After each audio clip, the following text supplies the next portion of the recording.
Scheduling question here. There had been an expectation that there was going to be a conversation of some kind today between Republicans on the Hill, some officials here at the White House about the status of infrastructure and Republican counter proposal. Is that meeting still happening today? And can you give us kind of an update on where things stand and any movement that may or may not be happening? Sure.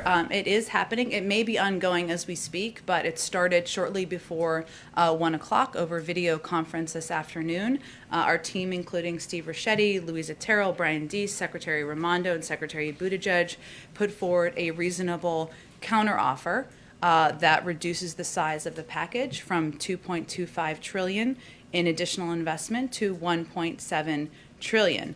And in our view, this is the art, I should say, of seeking common ground. This proposal exhibits a willingness to come down in size, giving on some areas that are important to the president, otherwise they wouldn't have been in the proposal, while also staying firm in areas that are most vital to rebuilding our infrastructure and industries of the future, making our workforce and our country more competitive with China. We actually have every intention to share the complete totality of the counterproposal with you all. We'll just wait for the meeting to conclude to do that. Until then, can you say any more about what was taken out to lower that price tag? Sure. Let me give you kind of some top line details, and then again, what the counterproposal that we'll put out is very detailed, so you'll see all the specifics for yourself. But again, I noted the top line number that was offered.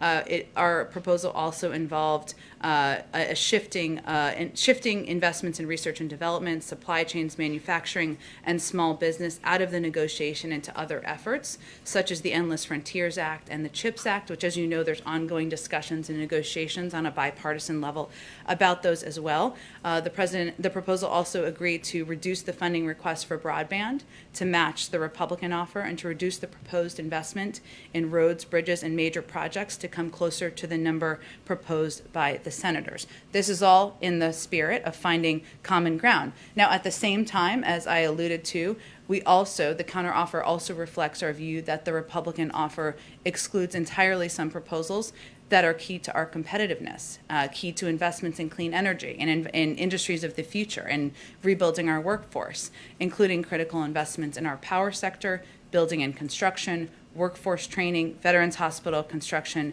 and the care economy. So we push for increased funding levels for critical transportation infrastructure like rail, especially considering China's level of investment in such projects, as well as the elimination of lead pipes that poison drinking water and resilience projects as extreme weather events, as we've seen around the country, continue to become more common as a result of climate change. And lastly, any changes to how you would like to pay for all of this?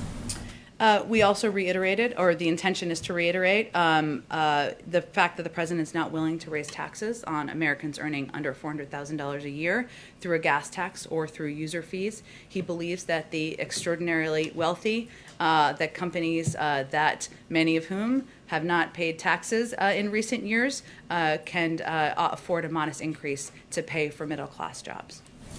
Do you have another question? Very good. Okay, go ahead. Just